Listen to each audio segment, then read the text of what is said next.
Welcome everybody. We're gonna get started now. So today the topic of our workshop is all about junior year and why it's so important. So let's get college ready. So today we're gonna be talking about why junior year is so important and three things that you should be thinking about now. So here's just a little bit of an overview about what we're doing today. So my name is Aya, and I'm a facilitator that works with the coach that texts you guys. I have some moderators in the chat. George is going to be moderating, so he'll be sending just some links whenever we need them. And Sarah's also here to help out. So they'll probably be here just responding to questions, sending links, whatever it may be to help out. So like I said, here's just a little bit of the overview about what we're doing today. We're going to be talking about why junior year is important and three things that we all can focus on now to strengthen our college applications. So the first thing we can do is focus on extracurricular. The second thing we can do is focus on recommendation letters. And then goal number 3 is to think about the SAT and SAT and whether or not we should take it. So we are just going to really be deep diving into each single one of these into these divisions and figuring out how we may be able to leverage everything so you're not too stressed out in your senior year. And after that, after we learn about all the three things, we're just going to be talking about goal settings and how to maximize success in every single one of these aspects. And then we're going to close. So the end goal really over here is just start talking about how important junior year is and how we can maximize your success throughout it. And before we do that, here's just a little bit more about me. I'm Aya. My major in school is a mouthful, so get ready for it. I go to the University of Rochester's dual degree program with the Eastman School of Music. So I am majoring in political science and guitar performance on a pre-law track, which basically just means I want to go to law school at some point. I'm from Brooklyn, New York, born and raised, and my current favorite show is Suits. I'm still on winter break, so I've just had a lot of time to just be on Netflix and really just catch up on all my favorite shows. So the current one I've been watching is Suits. And my favorite extracurricular in high school was the baking club. Love Suits too. Yes, it's so good. I just finished it and I was literally crying at the end. I'm gonna miss the show. Anyways, my favorite extracurricular in high school was the baking club just because it was so like stress-free and it was so nice to just not deal with school and think of like sweet treats. I love that. Yes, I love Harvey too. He's so cool. Literally the whole reason why I want to go to law school. Partially joking. But yeah, that's all about me. So today we're going to be doing a $10 mini raffle, and the way that you'll be able to qualify for this raffle is if you keep your camera on for the day. You'll be notified at the end of the workshop if you win the raffle, and I believe you just get like a $10 gift card that you're able to use at various locations. And on top of this, we have a grand prize raffle at the end of the year. So for every workshop that you guys attend, you get one ticket. And basically at the end of the year, we're going to have 3 winners in the raffle, and you can win $25, $50, and $100. So make sure you are attending as much workshops as possible to get a shot at winning these grand prizes. So we'll get into talking about why junior year is so important, and we're just going to talk a little bit more about what college admissions teams are really looking for in their applicants. So I want you guys to like raise your hands if you find this statement surprising. It's sometimes said that for college applications, junior year is the most important year. So raise your hand if you find that a little bit surprising. Good. So I think most of you have heard this before, probably. And yeah, it's true. So you are in the point in your high school career where you kind of start to think about college, but you still have time to really build up your college application. And so here are just some of the reasons and ways that you can really make the most out of your junior year. So first of all, you still have time to build real relationships with your recommenders. So these are the people that are going to be writing your letters of recommendation for college. And it's good to start building relationships with them now so they're able to write the best letter for you as possible. Secondly, it's the best time to take and retake the SAT / ACT. So you guys have probably by now maybe taken the PSAT. So I think the first time I took the actual SAT was in my junior year fall. So you guys are now in the point where you can either choose to take it or retake it for a better grade. And yeah, so this is just one thing that you can tackle in your junior year. And then academic aspects. So you probably won't have any grades from your senior year by the time that you submit your college applications, since you're going to be submitting them in your senior fall. Applications are probably going to be due before your first marking period slash first semester. So junior year really is a last chance to show any like upwards trajectory in your grades, whether that be taking harder classes or doing better in your classes, maybe taking honors classes, or getting dean's list or principal's list, whatever it may be. It really is just one of your last chances to showcase your academic strengths. And then finally, it's the last real chance for you to add extracurricular activities. Sometimes when you start an extracurricular really late into your senior year, it may just look like you're doing it to impress a college and not because you actually want to do it. So just keep that in mind. May I have a volunteer to read this slide?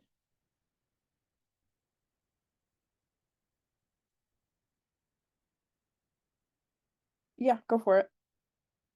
Um, Junior year is a great time to reflect on what you want for yourself in a college experience and to decide what aspects of who you are and your story you want to share with admissions teams.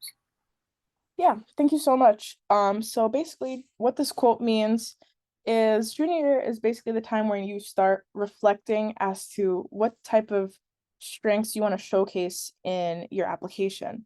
So you want to think about what you want to put out there for colleges to look at, whether that's your leadership strengths or some other strengths you may have. You really just want to start thinking about what type of story you want to give the admissions council. And so now is a perfect time to think about that. And it is a loaded thing to do. It is nobody can tell you who they are in a quick second. So it's definitely something that requires a lot of reflection. So junior year is the perfect time to start thinking about what your story is. So this is a question that I have gotten a lot in my time here being a facilitator. What do college admissions teams care about?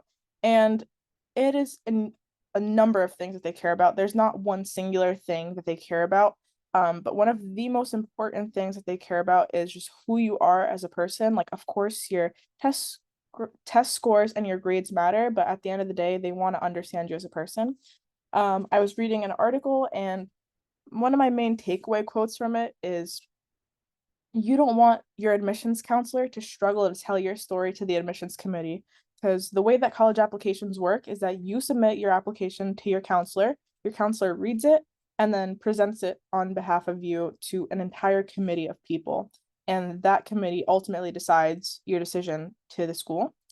And so you really want to leave your admissions counselors with a lasting impression in a positive way. So here's just some of the things that they care about. So, like I said before, they do care about grades and test scores, but they also really value leadership. So, your specific roles on a team, starting something, or just anything with taking initiative, responsibility. So, how well are you helping out classmates or your family or community? Wins could be important. Maybe you are in a sport or debate team or whatever it may be, but personal awards and recognition on a higher level can help out your application involvement. So being engaged in the areas that you're interested in. So whatever that may look like for everybody is different, but a prime example I like to give is if you're interested in becoming a doctor, working in healthcare. Let's see, you did an internship at a local hospital or a health clinic. That's something that really helps you be engaged in your area of interest. And then also your overall character. So your kindness, integrity, determination, and grit, and etc. This list can go on and on, but these are things that are definitely able to be kind of located in your application. So you definitely want to make sure that you're putting these values out there, because it really is easy to tell when a student has one of these values. Um, And so here are just a few helpful reminders. You don't need to be everything that the admissions team is looking for. Know your own strengths and know how you're able to make your application shine the most. You really want to showcase you're the best of your abilities and know that that's what matters at the end of the day.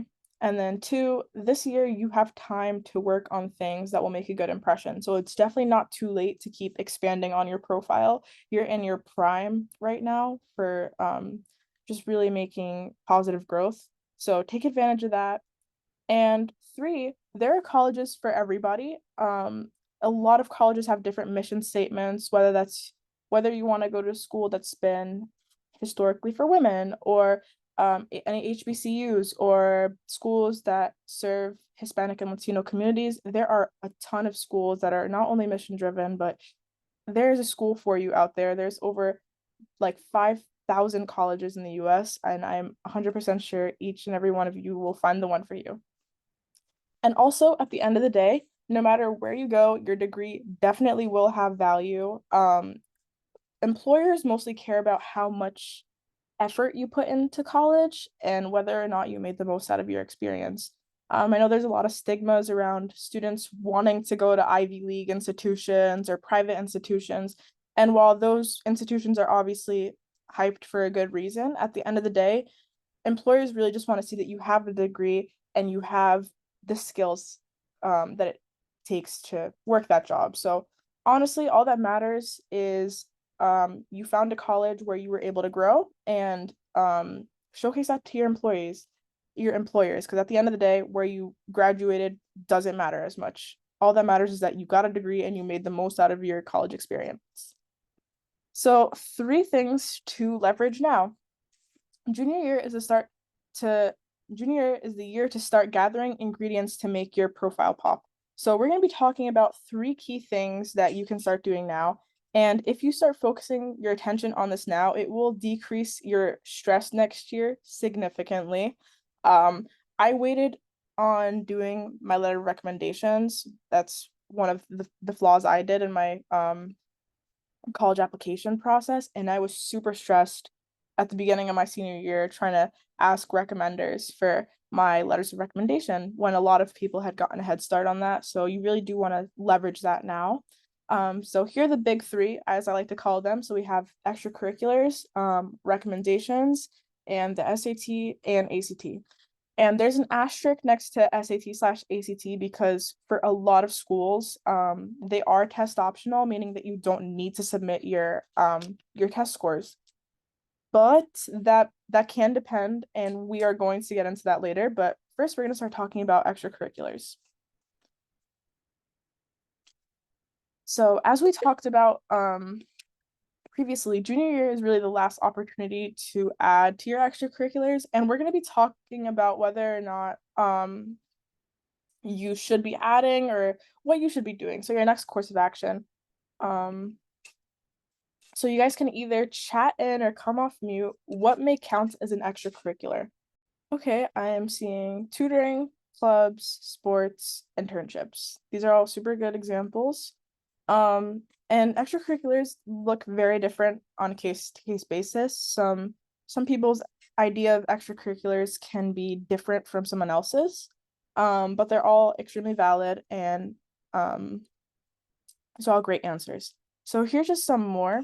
So we have after school clubs and sports, non-affiliated school activities. So if you're involved in any local organizations, maybe you volunteer at like the local church on Sunday or whatever it may be. But anything that's not school affiliated that you have commitment to, community service. So this could look like volunteering at a shelter, food pantry, activism even. So like if you're involved in any protests or any form of like social activism that could help out your application as well.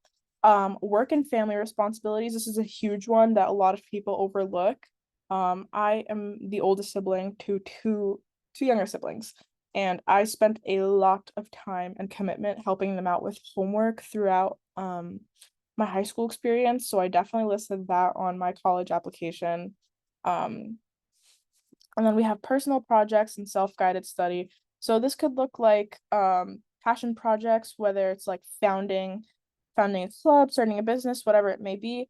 And then we have self-guided study, so something that interests you and like an academic field that interests you outside of school. So this could look like maybe if you took a boot camp on coding or something along those lines, just being involved academically on your own outside of school. Definitely want to put that on your application if you have. And also bonus points for any leadership positions within these extracurriculars, any long-term commitments. Colleges love to see consistency and taking initiative. So like I said before, if you started the club, created a business, whatever it may look like. But yeah, thanks everybody for sharing. And so we're going into the next section, and that is all about your existing extracurriculars. So what is already true about your extracurriculars? So your coaches sent you a brag sheet not too long ago that many of you probably filled out. And the brag sheet is just a way for you to see that you do have important strengths. There are things that make you unique. Your extracurriculars are valued. Your life experiences are valued. And I cannot emphasize this enough. You are good enough already. Every single one of you is already doing the best you can. And that's perfect. I remember being a high school junior, I was definitely super anxious about not being good enough for college admissions. And I tried to overwork myself a little bit. And it's just really important to remember that you already are doing enough. And if you feel like you could be doing more, just remember, just give yourself grace, and anything counts towards your extracurriculars. So just remember to highlight your existing strengths and instead of trying to overwork yourself. So a frequently asked question is, how do you know if you are doing enough extracurriculars? And the truth is, enough is not an actual number, but it's more of a thoughtful reflection about what you are already doing and how that's going to show up in your application. So like I said before, it's super easy to just get all tangled up and think that you're not doing enough, or that you should be doing more in terms of your extracurriculars, but it really just you just have to reflect on it first. So it is a matter of quality over quantity. At the end of the day, you want to make sure that you have a solid amount of extracurriculars that you are really applying yourself for, instead of adding a bunch of smaller activities with less commitment. So you want to do a smaller bunch of activities that require more commitment, as opposed to doing like 10 extracurriculars with like a couple minutes of commitment every week. So like I said before, you likely are already doing enough. And if anything, it could be wise to go deeper into existing extracurriculars rather than adding new ones. So what this could look like is taking on a leadership role, taking initiative, so leadership by action, completing an independent project, doing something over the summer, and if any of this means scaling back in other areas, that's okay. Colleges would much rather see you being committed to an activity rather than spreading yourself thin elsewhere. So take on whatever feels manageable for you and whatever will really just give you the least amount of stress as possible while still being to apply the fullest version of yourself. And if you are on the other side of the coin and you feel like you don't have as many extracurriculars, consider adding a few that really reflect on who you are as a person.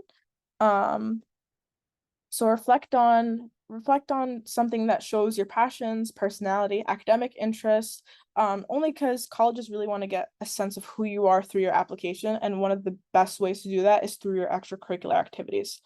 We all are unique, so definitely be true to yourself. And there is a list of extracurriculars that was just added onto the chat to just help you brainstorm what you could be doing if you feel like you're in the position where you need to add more. So here's our first activity of the night. We're going to be taking like 5 minutes or so to do this.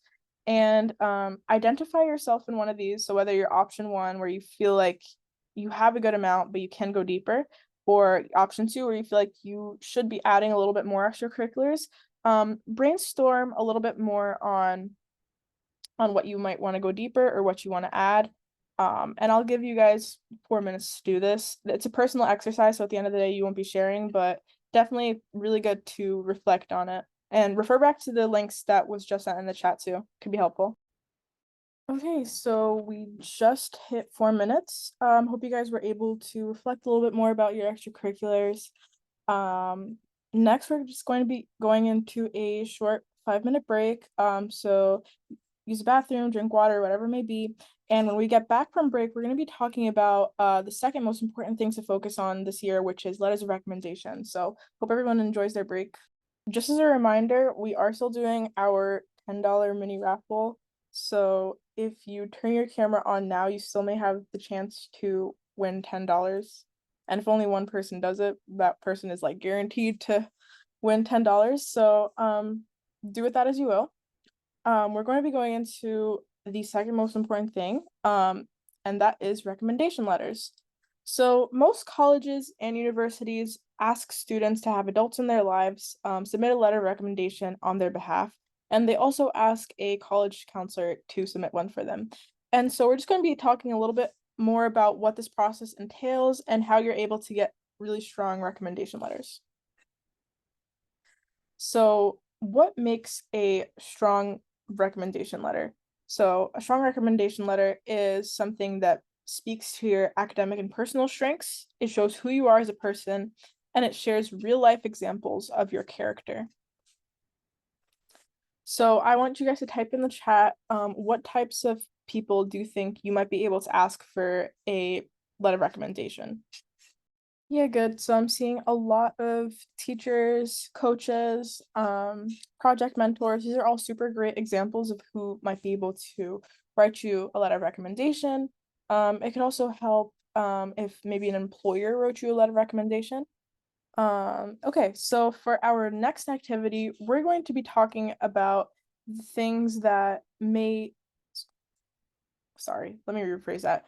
The question is, what connections both in and inside of in and outside of a classroom might make a teacher excited to write a letter of recommendation? So you're just going to be reflecting a little bit on what might teachers want to mention in your letter of recommendation and how much you'll be able to get them to write a strong letter of recommendation for you.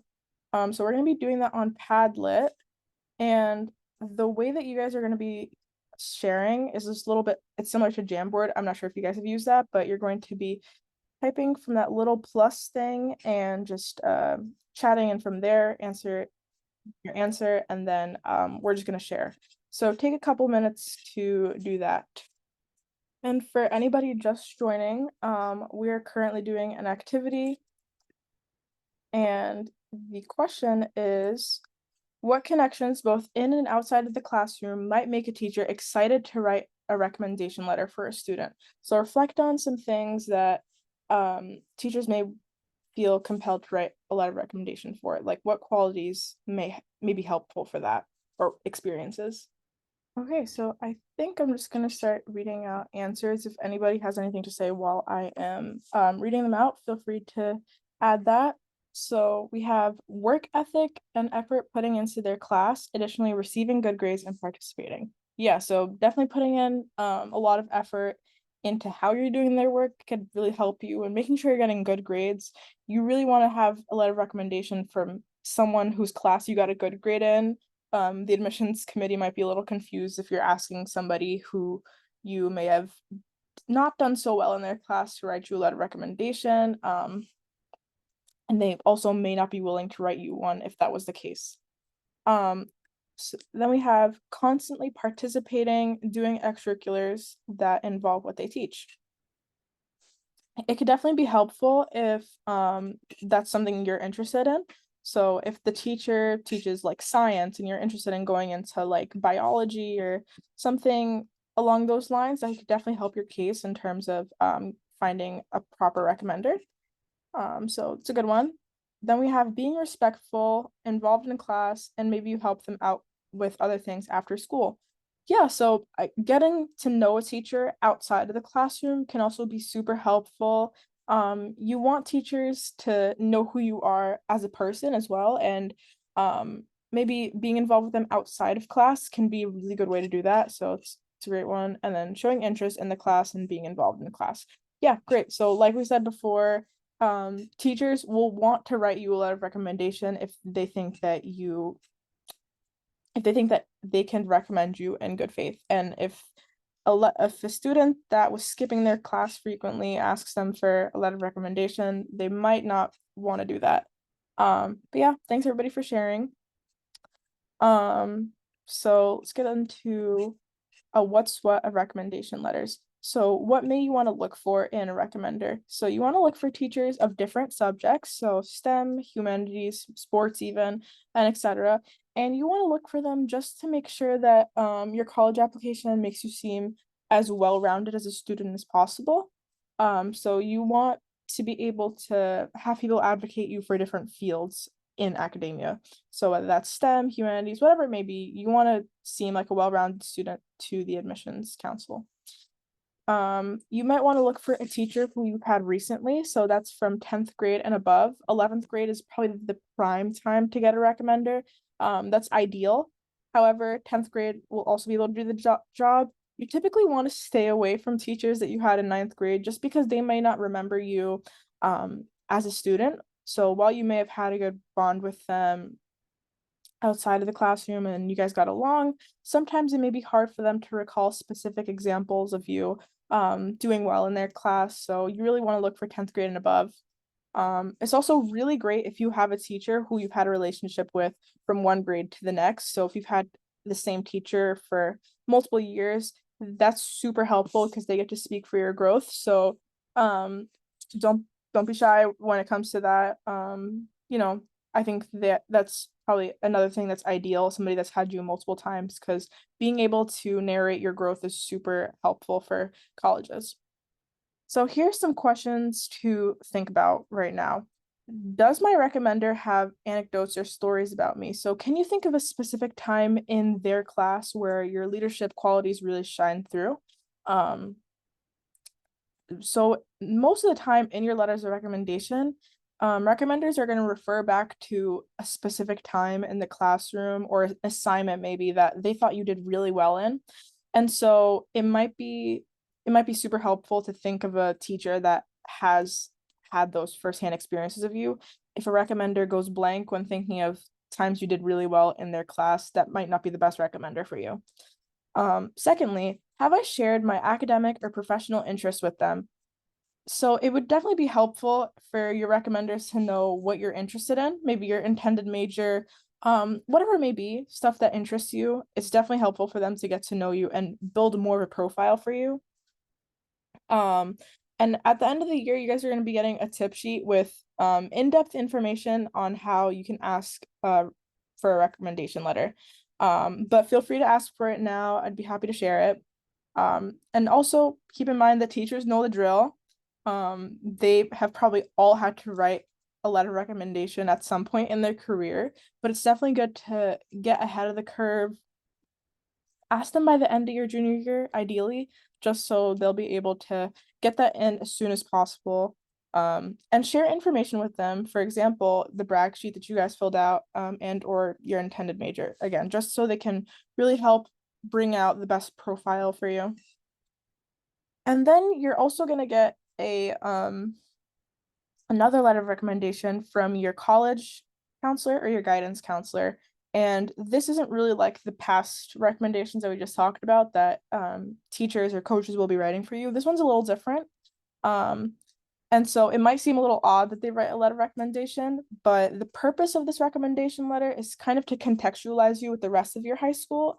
And they want to show your involvement to the college admissions committee. So this letter is less about the personal aspects and the relationships that you had with your teachers, and it's more about how you did compared to your peers in your class. So it kind of highlights your academic profile and the school's overall academics. So what APs did they offer? How many did you take? Do they have honors? It just really helps give more of a clearer picture.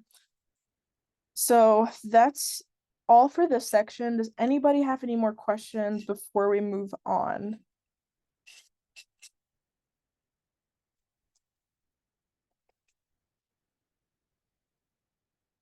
If asking earlier, where can the teacher submit it? So that's a great question. So actually the college counselors, they are the ones that are sending all of your information over to colleges. So you don't get to see your letters of recommendation. They send it directly to your school's guidance counselor. And they're really the only people that attach any important documents for colleges. And so it'll just go directly to them. You won't ever get it, unfortunately, unless you and the teacher are really close.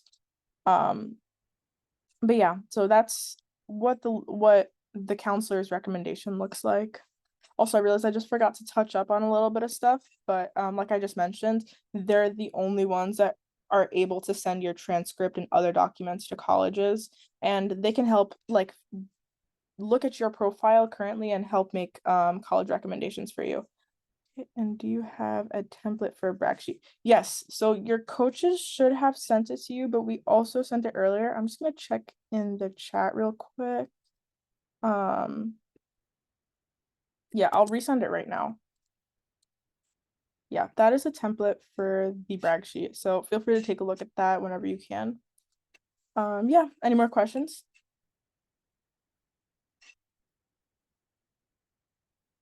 Okay.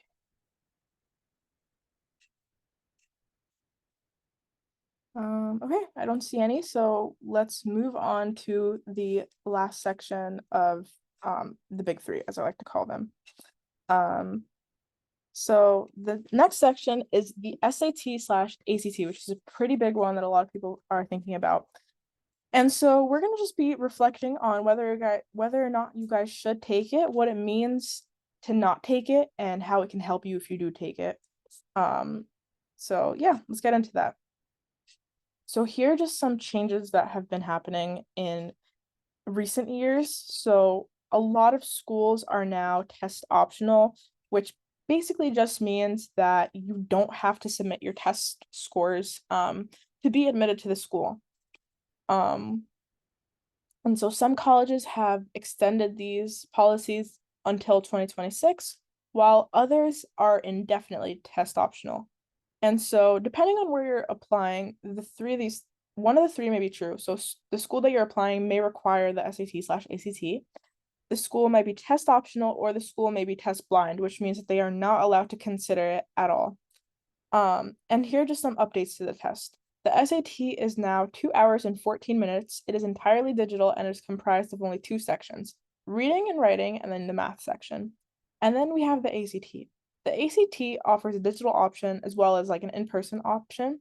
And the ACT has reading, writing, math, and it also has a science section, which might be helpful for anybody applying to major in any science-related fields.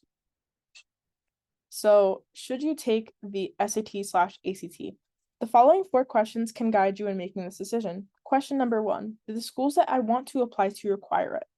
Question number two, how does my application compare to those who are typically accepted at those schools? Question number three, the scholarships at these schools or other scholarships I want to apply to require the SAT/ACT? And then question number four, if taking, which test is a better fit? So this is a super big and important question, and it does have an impact on your options for college. And so I really just want to sit down and reflect on these four questions before deciding whether or not you want to take either test. And so we're going to be going into our activity for this section. And this activity is, do the schools I want to apply to require it? So what you guys are going to be doing is you're going to go into Google and search up 2026 SAT policies at insert the college name for 3 to 4 of the schools that you're interested in, or you can check out this list of test optional colleges. And so this is just a list of all the schools in the US that are completely test optional, so you don't have to take a test. So take a couple of minutes to search up whatever school you're interested in and see if they require the SAT or not. And then when you guys come back, we're going to share your findings. So I got a private chat saying the UC system in California will not consider your test. Okay, so they are test optional. And then Boston University is test optional. Yeah, so a lot of the bigger colleges in the US are starting to become test op. only 27% of students in 2025 submitted their SAT/ACT scores at Bentley. Wow, it's a pretty low number. U Chicago has a no harm policy, which I haven't heard of before. I think what that is referring to is the test blind thing that we were talking about. So they're not allowed to, well, actually, what I think that might be referring to is that the school can only it can only like help your chances of getting in. Yeah, I didn't know that. Thanks everybody for sharing. Um, so we have a similar activity, and this one is about your GPAs. So question number 2 is, how does my application compare to those who are typically accepted at the schools on my list? So the following are relevant to consider: grades, AP/honors, and extracurriculars. So typically, if you search up the demographics of students at X, Y, and Z college, they typically put out average GPA and stuff. And the reason why we are mentioning this is because sometimes if you don't submit your SAT/ACT score, there is a little bit more pressure on your GPA. So either look at those same colleges or look at some other colleges and Google the average GPA of students accepted to those colleges that you're interested in. And we'll also give you another 3 minutes for this. Okay, so that is 3 minutes. So again, if anybody wants to share in the chat what they found, feel free to put it. I was curious and I searched up average GPA for the University of Michigan, and I found out that it was a 3.9, which I did not expect from a state school. But yeah, it's pretty high GPA. NYU was 3.89. Wow. I didn't realize how competitive NYU was, because I was always used to seeing it as a New Yorker. Whenever I just go into the city, we'd see it everywhere, and I didn't realize how competitive it was until I actually applied.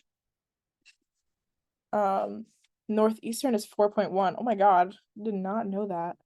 Yeah, a lot of schools are requiring students to be in like the 3.8 to 3.9 range. Um, a lot of these like top, quote unquote, top like private schools or whatever it may be, super competitive. But again, not every college is like this. There are a ton of colleges that will accept GPAs across the range. So don't let this deter you in any way. It's just a reminder that if you feel like your GPA is lower than the average GPA at these schools, it might help you to really take the SAT slash ACT. Yeah, thanks everybody for sharing. And then question number 3. You guys aren't gonna have an activity for this one because it is a little harder to find this information, but definitely is worth it in the long run, because being able to afford college is definitely a really big thing for many people. So do the scholarships at the schools on my list or other scholarships I want to apply to require the SAT/ACT. So some schools that don't require the SAT for admissions will require it for certain academic or merit-based scholarships. And the way to find out if the schools that you're looking at are under this requirement is just to Google it, maybe even reaching out to financial aid counselors at the school. A lot of the time that information is public for anybody to find. So search up the school that you're interested in, financial aid, and call the office, call a counselor, email, whatever it may be, and ask if it's possible that you'd lose out on any scholarship slash financial aid money if you do apply test optional. Yeah. So question number 4, which test is a better fit? So take a couple of moments to read over this slide, and what it is just a breakdown of the key differences between the two tests, a little bit more in depth about just the differences between them. We touched a little bit on it earlier, but here's the more in-depth version of it. Okay, so I hope you guys were able to just look through this. For me personally, I chose to take the ACT just because it was more convenient for me to take. My school was offering it, so I just took it in I took it in school. And I had more preparation for the SAT versus the ACT. But yeah, like I said before, if you are interested in majoring in something science related, it may be helpful to take the SAT just because they have a science specific part, which the SAT doesn't. So feel free to just reflect on this a little more. Next, we're going to be talking a little bit more about how to effectively prepare for just getting the best grades as possible on the SAT or the ACT. So first, we have the Let's Get Ready program. I did this program when I was a high school junior, and it basically just a boot camp to help out with improving your test scores.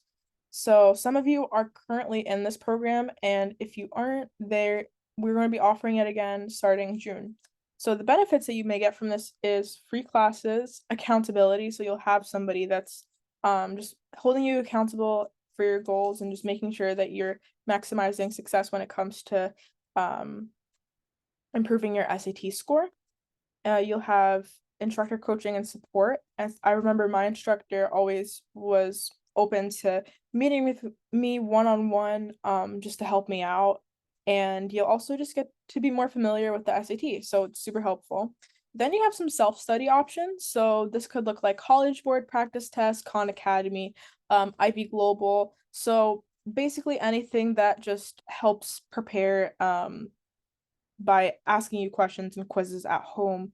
It's more self-paced and you don't have an instructor, and it's if you work better this way, this could be great options for you. But no matter how you're preparing, just prepare to take it more than once. More than likely, your score will improve now that you know what to take, and what you should be doing. So, remember, it can only help you to take it more than once for the majority of the time. And Let's Get Ready also can help you get access to fee waivers. And so the fee waivers will just it's in the name. You won't have to pay to take the SAT. And one fee waiver will give you access to two tests. So that part of the reason why I took the SAT is because we had fee waivers at my school, and it was just I risked less in taking it that way. So here's some key takeaways. Is test taking a strength of yours? If so, it can be an easy way to strengthen your profile. If it's not, it can take time to prepare, but it's still 100% doable. If you take the time to really put in as much effort into improving your test scores, most of the time they will be improved. Also, if it's not, you don't have to submit your test scores at the end of the day. For students who choose not to submit, there's a higher emphasis on other elements of the application. So that's your GPA, personal statement, extracurriculars, and your recommendation letters. And so if you do choose to, at the end of the day, not submit it, make sure you're pouring extra time and attention to other aspects of your application to really help strengthen yourself. And so should I or should I not take the SAT/ACT? So if any of the schools or scholarships you want to apply for require it, take it. If it would strengthen your application in important ways, it's a good idea to take it. And if you're not sure, you should probably still take it. Again, because you guys have fee waivers from Let's Get Ready, it would be free for you guys to take it. So I don't see why not. And at the end of the day, if you don't like your score, you don't have to submit it, but it definitely is helpful to be able to take it. So goal setting. So for our last section, we're going to be talking about how you can maximize each one of these divisions, maximize your success in each one of these divisions. And the way to be doing that is by setting goals. So how can we set and achieve strong goals? And so we're going to send this out over text, and it's just an acronym for goal setting, and it's called AIMS. So AIMS means attainable, incremental, meaningful, and specific. So the first part, attainable. Make sure your goal is possible to reach based on what you can do right now. It should challenge you, but it also shouldn't be impossible for you to get. So really reflect on what is an attainable goal for you. And whether that's finding a school that fits you perfectly, as like a target school. That could be one way to set like an attainable goal. Just whatever your goal is, make it so that it's possible to achieve. A lot of students do that through finding like target schools or whatever it may be. Make it incremental. So break bigger goals down into smaller steps. So you want to map it out and make it so that you can focus on doing one step at a time. So what that could look like in terms of like SAT, do a couple practice questions every day, and over time you'll see progress and you won't feel like you're completely overwhelming yourself. Then you want to make your goal meaningful. So choose goals that matter to you personally and really reflect on why is it important for you to get this goal, and is it part of a larger goal that you have. So whether that's going to college to make money, and then whatever it is, make sure it's meaningful. Make sure you have a reason behind every single goal that you're doing. Just reflect on that. And also, you want to make it specific. So zoom in on what exactly you want to achieve. Um, and the more detailed your goal is, the easier it is to know how to get there. So yeah, that's what aims means. Does anybody have any questions about any of this before we move on? Since I'm not seeing any, I'm gonna move on, but feel free to chat it in if you do have questions. And so this is going to be our last activity of the night, and it's about goal setting. So the question is, what is something you want to do to strengthen your profile or application? One, this week, two, this year, two this month, and then three this year. So write down one of these goals for each of the time periods above, and your coaches will be following up with you to see what you guys wrote. So you guys won't be sharing it, but your coaches will be following up on it. So take another 3 minutes or so to do this. Okay, so that is time. So hope you guys were able to write down goals. Like I said before, your coaches are gonna be following up next week to hear more about your goals. But yeah, that's about it for this section.